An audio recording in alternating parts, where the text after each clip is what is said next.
Hi guys, welcome back to my channel where fun, fair and love live, but survival is paramount.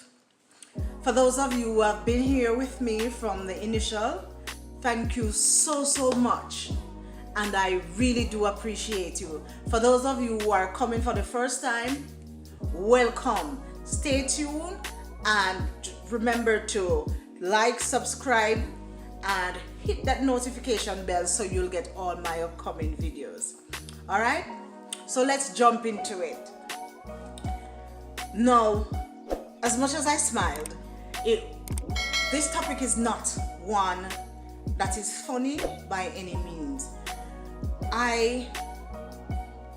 It rested on my heart.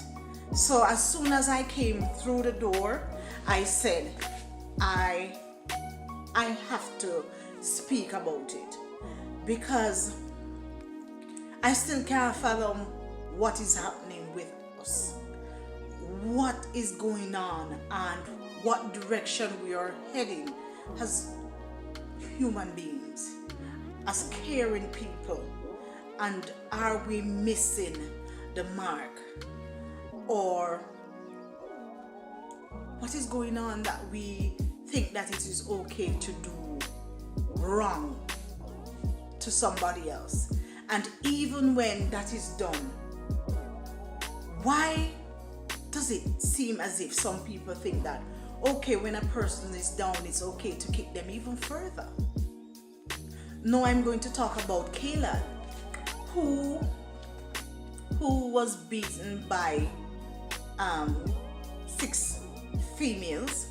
It is said, allegedly, I was not there, but what the news said and what has been going around on the net, that she was beaten by several women. Remember now that Kayla is 17.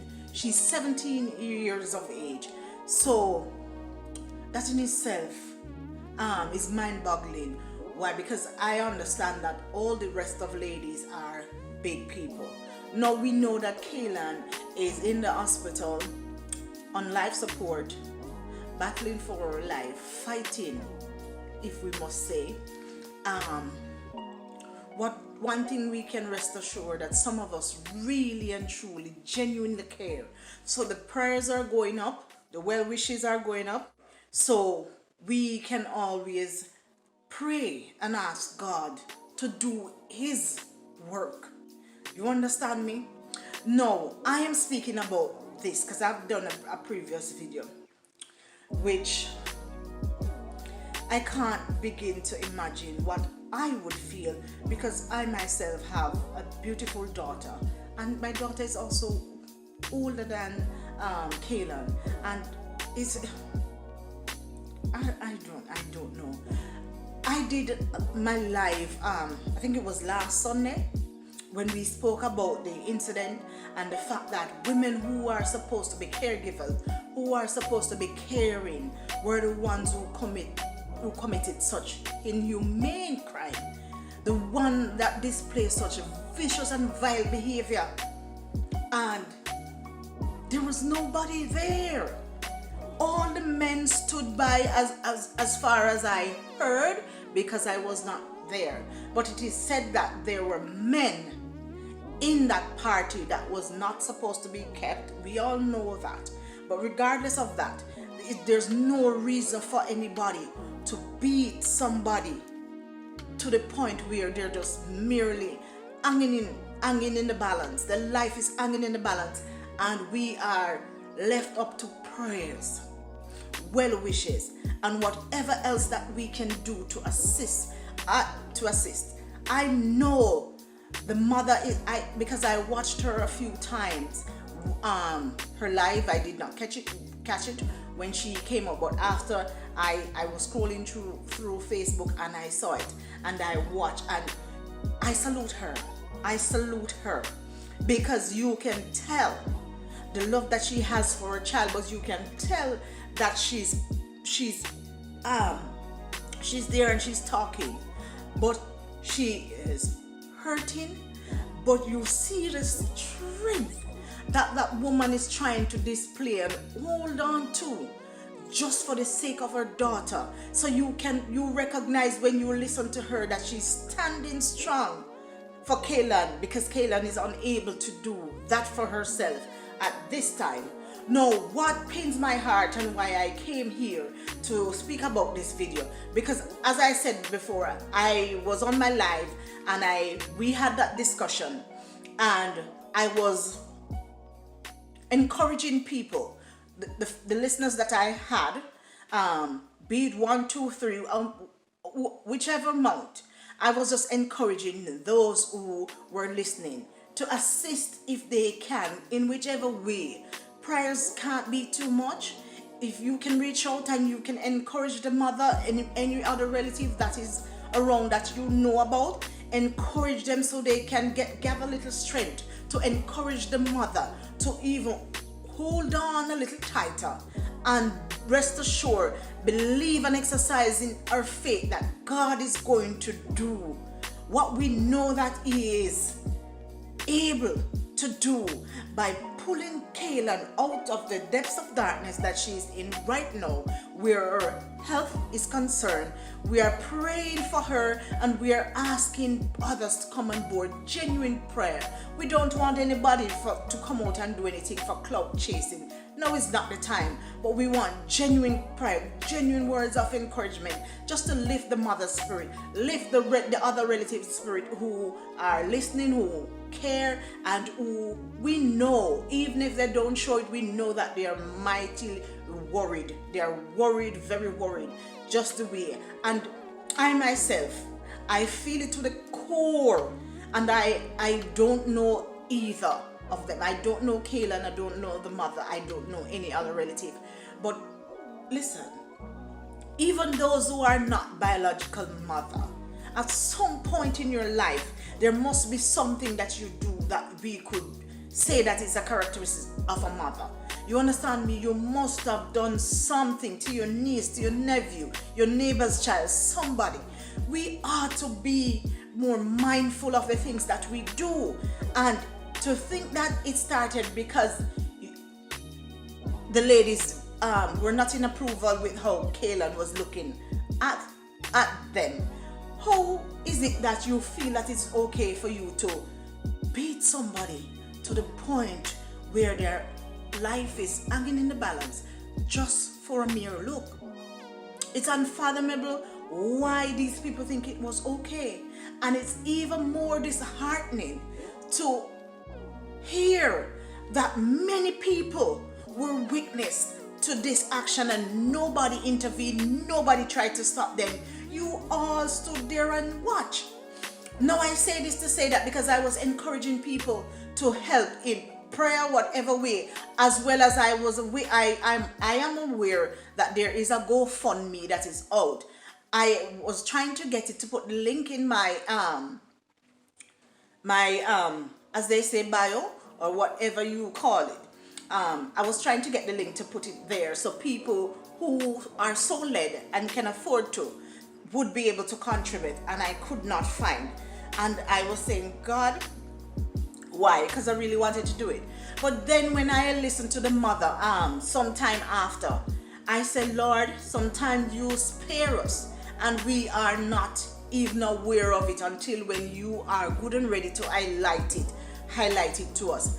Because I heard the mother came out and she spoke about somebody making a fake GoFundMe page to collect money on Kaylin's behalf. And I was just there and I said, I was so mad because I was saying, so even when this child is in the state that she's in, battling for her dear life, hanging on, because we understand that she's on life support. And I was just saying, how mean can we get? How much more cruel can we get to understand that this child is in that state? And of course, if we understand anything simpler than that, takes much as it relates to paying the medical bills, as opposed to having her on life support.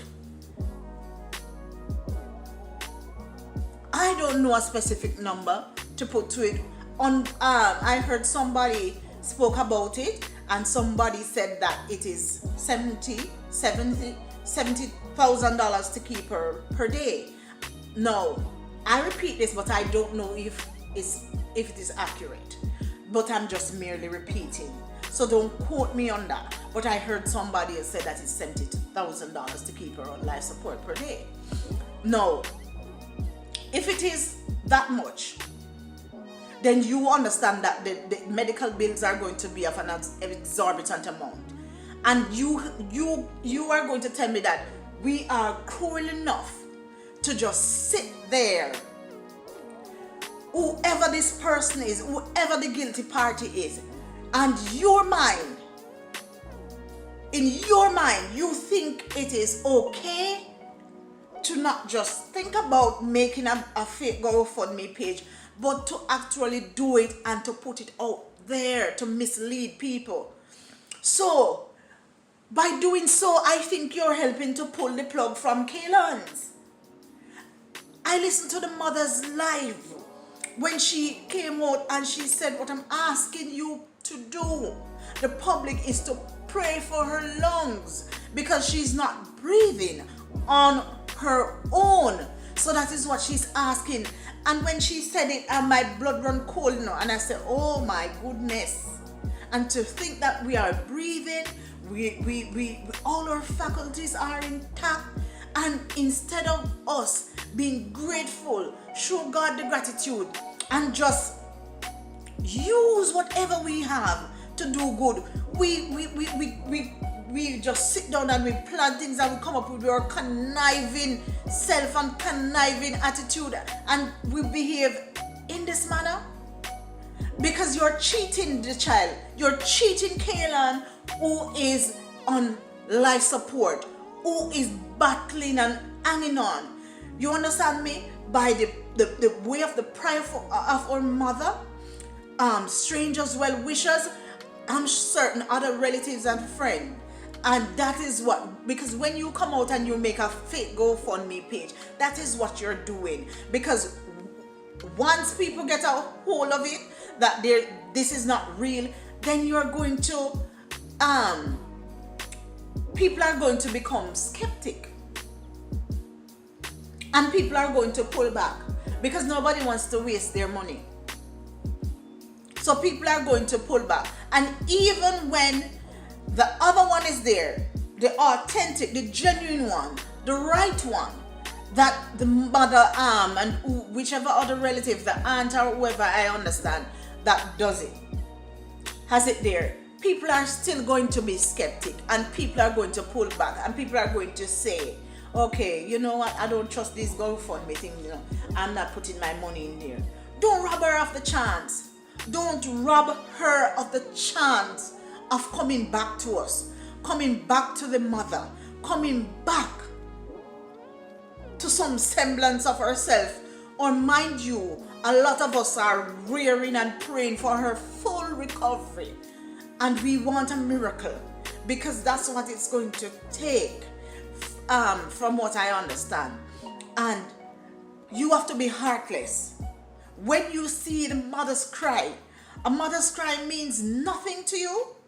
While you can come out and make a fake GoFundMe page, so whatever it is that should be going to her to assist her in recovery, you want to rob and you want to take a portion of it over here for yourself.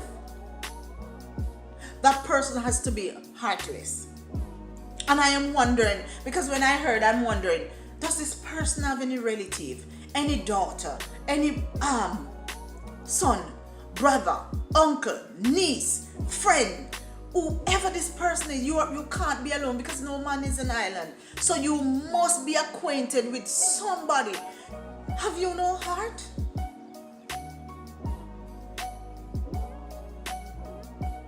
So you're going to pull the plug by the seat. Oh, come on. We ought to do better than this. We ought to do better than this. And it is so, so sad that at a time like this, even in a climate like this, where we have a pandemic.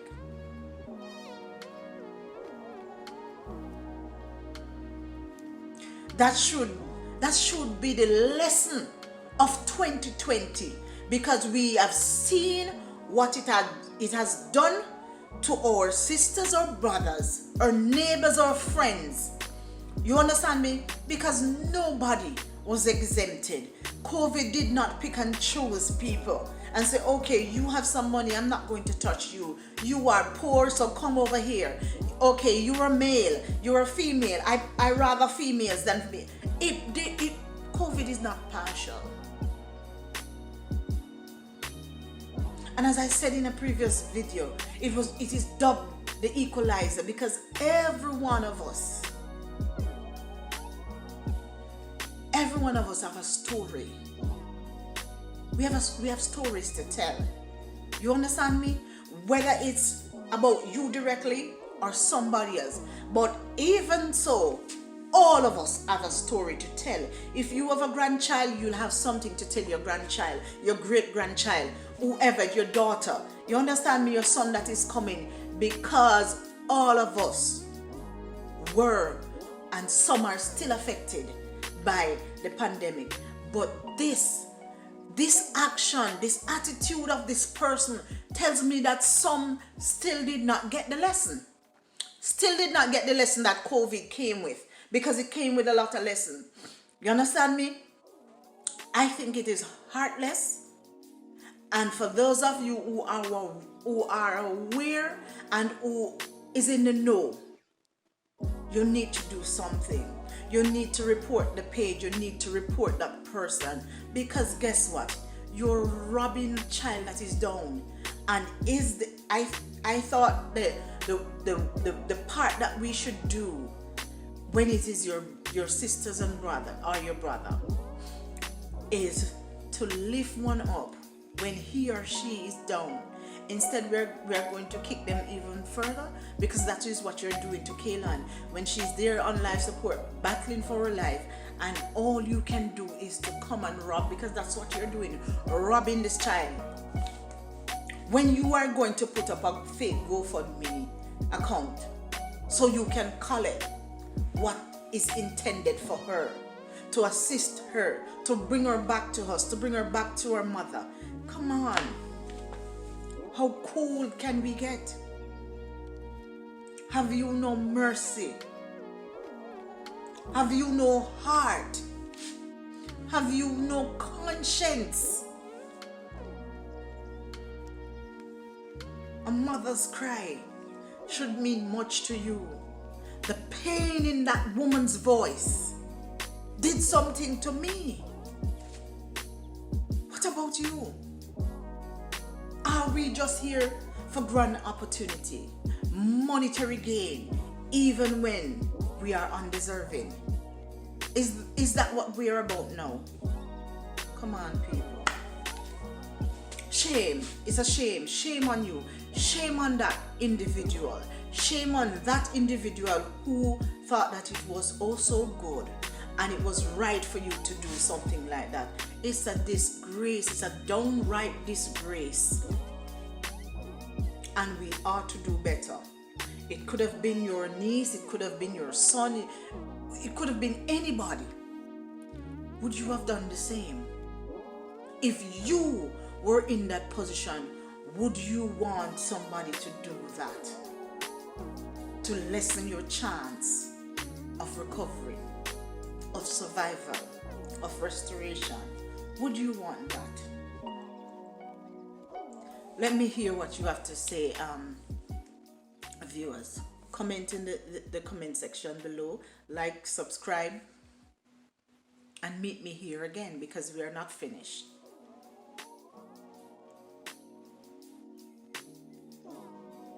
Help me pray for Kaylin's recovery. Do what you can. And for those who can contribute monetarily, do so. Do your investigation properly before you put your money. Thanks for tuning in. Sound off in the comment section below. Let me hear